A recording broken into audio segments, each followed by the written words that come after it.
꼴배 방송과 함께 하시는 시청자 여러분 혹은 교우 여러분, 네, 반갑습니다. 저는 연기하는 배우 권혜호입니다. 반갑습니다. 안녕하세요.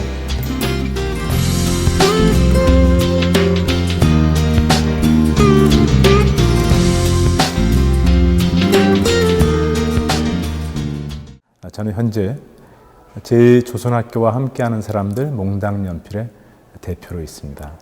최근 한 10년 사이에 어렴풋이 몇몇의 한국 사회에 알려진 연기자 혹은 스포츠 스타라든지 등등을 통해서 일본의 조선학교 출신이구나, 이 정도가 아닐까 생각합니다. 저희 몽당연필은 2011년도에 여러분 다 기억하시면 일본 동북부를 강타했던 거의 전대미문의 거의 거대한 그 지진 재앙 앞에서 지진 피해를 입은 학교와 제2동포사회를 응원하기 위해서 긴급히 모였던 단체예요.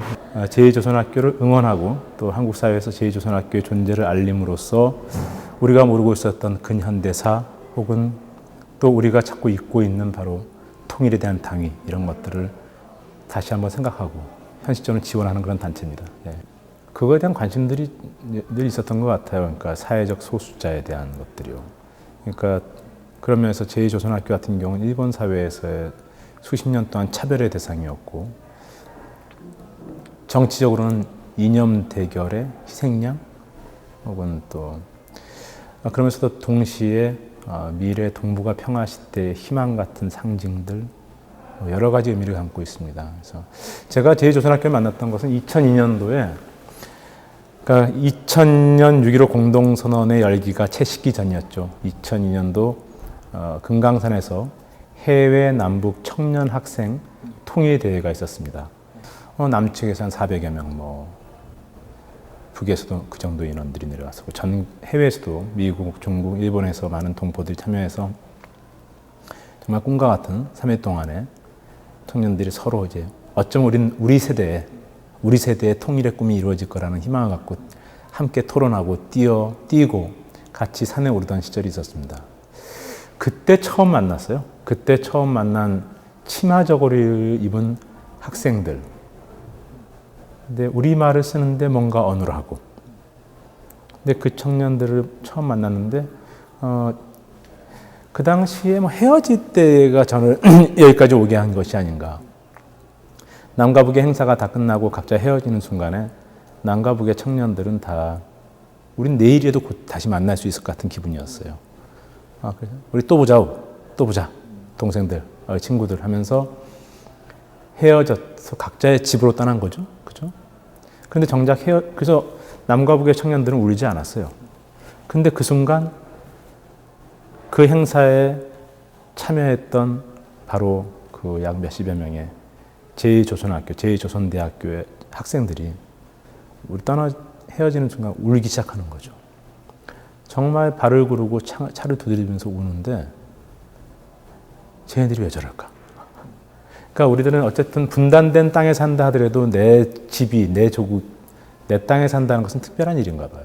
그 친구들은 평생을 일본 땅에서 살아왔고 3세, 4세로 태어나서 나는 분명히 한국 사람인데 일본말을 써야 되고, 그러다가 뒤늦게 들어간 제2조선학교는 전부 낯선 언어 속에서 힘들어하면서 나는 왜 이 언어를 배워야 되지부터 시작해서 스스로의 정체성에 대해서 수없이 고민하거든 청년들이 단 3일이지만 고국 땅에 와서 진짜 다 돌아보면 언니고 오빠고 다 우리말을 쓰는 공간에서의 3일은 자기 정체성에 대한 요만큼의 의심도 없는 그런 순간이었을 거예요. 근데 정작 다시 헤어져야 되는 것은 그 청년들한테는 굉장히 큰 아픔이었던 것 같아요. 그러니까 그때 그 인상이 너무나도 깊이 박혀 있었어요.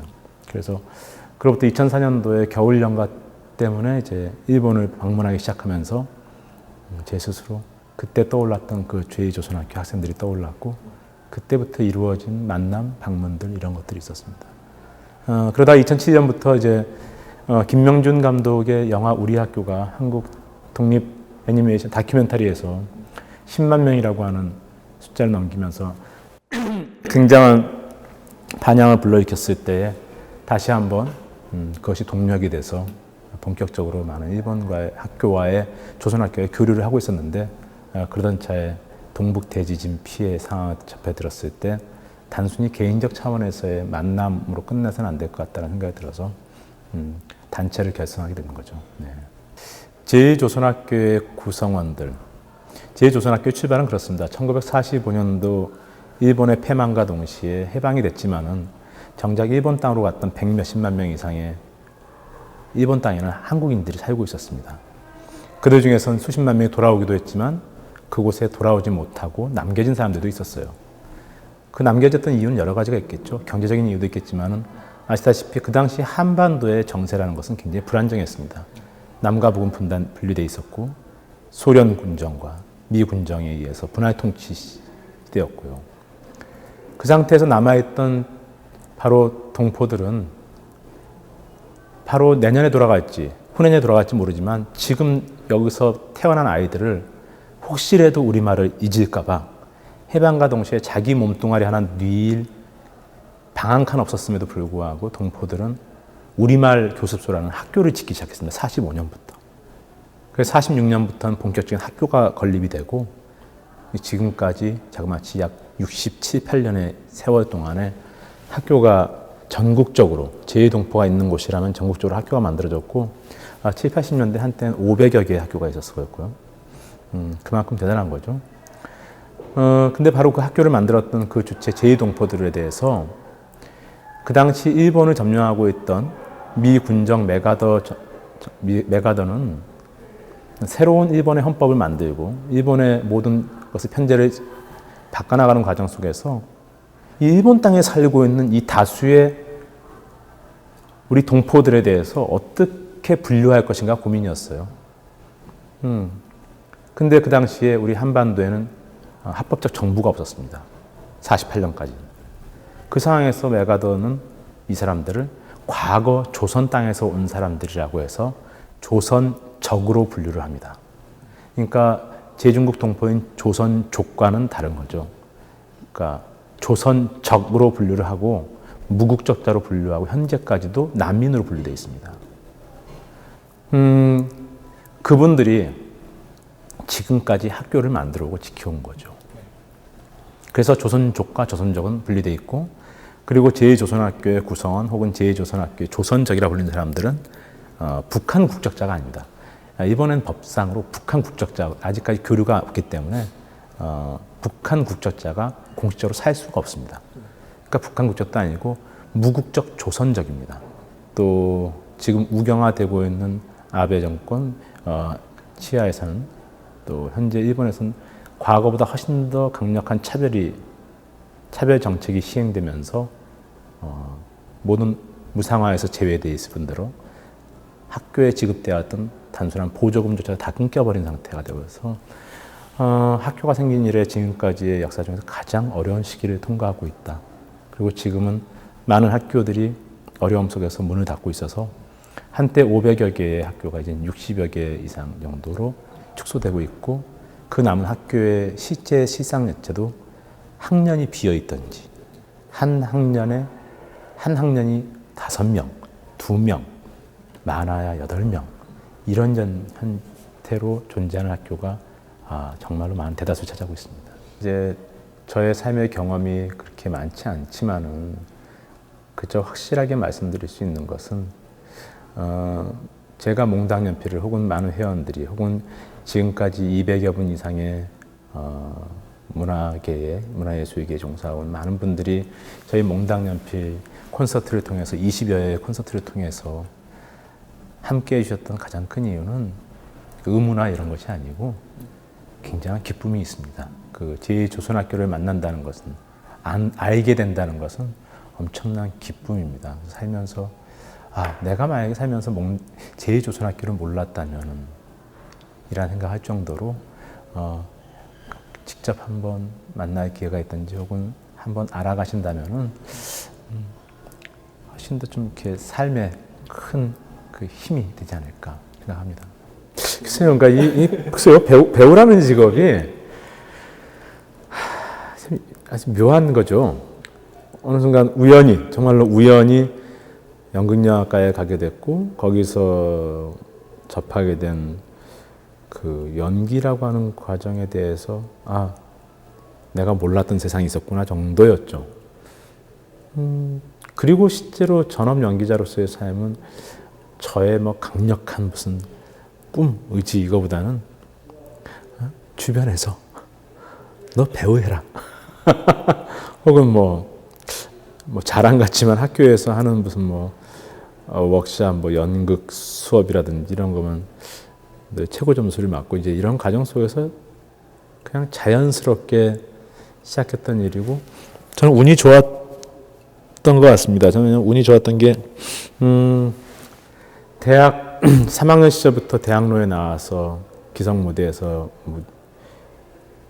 연기를 할 기회를 잡게 됐었고 그게 4학년 때까지 계속 됐었고 또 그런가 하면 4학년 때 이미 이장호 감독에 의해서 캐스팅이 돼서 영화에서도 캐스팅. 그러니까 모든 일련의 것들이 그냥 하다 보니까 이렇게 쓱 갔다는 느낌이라고나 할까요? 그래서 특별히 이런 꿈 이런 거는 아니었던 것 같아요. 예, 근데 그냥 이 직업으로 살아가면서 느끼는 것은 참 괜찮은 직업이다라는 생각을 하죠. 저는 우리 사회에서 제일 안타까운 일 중에 하나는 많은 청소년들이 또 혹은 많은 부모들이 진짜 우리 사회 전체의 분위기가 젊은 학생들에게 직업과 꿈을 자꾸 일치시키려고 해요. 직업과 꿈이 일치되는 것이 과연 옳은 일일까? 그리고 진짜 그런 예를 들면 제가 들은 이야기로서는 세상에 세계 어느 나라 애들에게도 꿈을 물어봤을 때 직업으로 답하는 애들은 거의 우리나라 애들밖에 없다고 하죠. 최소한 꿈이라는 것은 한 직업의 틀을 분명히 벗어나는 걸 거예요. 나는 자연을 벗어나 살고 싶다든지 혹은 나는 어떤 누군가를 위하는 삶을 살고 싶다든지 난 내가 살고 있는 환경을 바꿔가는 일을 하고 싶다든지 이게 꿈일 거예요. 근데 우리는 자꾸 직업으로 제한시켜요. 그래놓고 직업 이꼴 꿈이 되는 순간 그 직업을 갔던지 아니면 갔다가도 혹은 잘렸을 때는 그럼 꿈이 깨진 건가요? 그렇지는 않거든요. 그래서 직업은 자기 적성과 자기의 집중력과 손재주에 맞는 일을 선택하면 되는 거죠. 그게 이제 독일식 교육이겠죠. 유럽의 교육이고요. 그리고 꿈은 휴가 때와 혹은 일가가 끝나고 나서 자기의 꿈은 또 꿈대로 키워나가는 삶이 훨씬 더 풍요롭잖아요. 근데 그러면서 배우라는 것은 배우뿐만 아니라 예술 쪽이 직종이 그렇지만 거의 유일하게 꿈과 직업이 일치하는 쪽이 아닐까 생각해요. 그런 면에서 굉장히 복받은 직업이죠. 근데 물론 그 복받았다도 어쨌든 20년 넘게 전업 연기자로서 큰 부침 없이 이렇게 때로는 과분하게 이렇게 하는 것 자체도 운이기도 하고 사실은 배우라는 직업을 갖고 있다고 해서 다 누릴 수 있는 일은 아닌 것 같아서 항상 좀 스스로가 난 참 운이 좋은 사람이구나 라는 생각을 많이 하면서 삽니다. 네. 놀면 돈을 줘요. 네. 한판 걸지게 놀면 돈을 주죠. 근데 이 참 맨정신에 잘 노는 게 어렵습니다. 그렇죠? 그러니까 배우가 갖고 있는 매력 혹은 왜 모든 것이 다 디지털화되고 다 이렇게 살아가고 있는데 그 가장 아날로그적인 남아있는 것들이 무용 혹은 연극 무대 이런 거 아닐까요? 배우의 연기 같은 거 아닐까요? 이런 것에 대해 사람들은 끝없이 관심을 갖고 열광하는가는 우리는 끝없이 모든 걸 숨기고 살잖아요. 그것이 옷이 됐든 차가 됐든 뭔가로 숨기고 가리고 포장하는데 결국 배우가 관객하고 제대로 소통하기 위해서는 자기 속을 보여줘야 돼요. 그러니까 그 순간이 어렵기도 하고 그것이 잘 이루어지지 않기 때문에 어려운 과정이기 때문에 그 순간순간 그것에 대해 사람들이 훨씬 더 환호하고 좋아해 주시고 그러는 것 같아요. 저 역시 그런 면에서 그러니까 만약에 10시간 연기를 했다 그러면 그 중에서 때로는 한 10초 정도 제 스스로 그런 영역에 들어가는 순간들이 있어요. 그 맛보는 순간들이 굉장한 매력입니다. 근데 잘 모르겠어요. 생각해보니까 살면서 최근에 희망이란 단어를 써본 적이 있나? 없어요.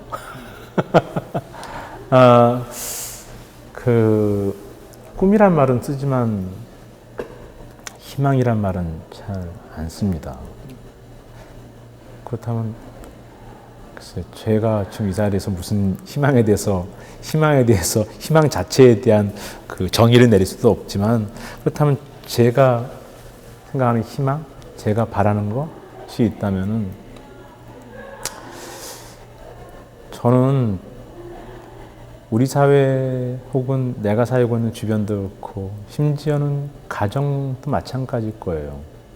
지금 우리 사회 속에서 아버지는 아버지인가, 어머니는 어머니인가, 우리는 정말 가족인가, 뭐 여러 가지 고민을 하는데 그 정도 단계부터 시작해서 모든 문제에 저는 근간은 아무리 생각해봐도 우리가 극복하지 못한 분단에서 출발한다는 황당한 생각을 많이 해봅니다. 그러니까 거기서 많은 것들이 왜곡되었던 것 같아요. 그러니까 그 분단이라는 것은, 분단의 속성은 기본적으로 대결이거든요. 경쟁이고요. 대결과 경쟁 속에서는 희망이라는 것은 굉장히 폭이 작아질 수밖에 없어요. 왜냐하면 대결과 경쟁은 아주 길이 명확하죠. 상대를 꺾는 일이고 꺾는 방법에 대해서는 고민하면 되잖아요. 근데 희망은 그런 일이 아니잖아요. 함께하거나 이런 일이기 때문에 저는 그래서 그러니까 그런 꿈, 희망을 바라보는 게 제일 좋겠다. 우리 시대에 최소한 남과 북이 자유롭게 왕래는 못할지언정 문자와 혹은 서신이 교환되고 그런 평화의 시대에 들어갔으면 좋겠다라는 게 희망이에요. 그러면 혹시 개인적인 그 절망을 맛보셨던 적이 있으신지? 많죠. 매일입니다. 그런 경우가 그렇죠. 뭐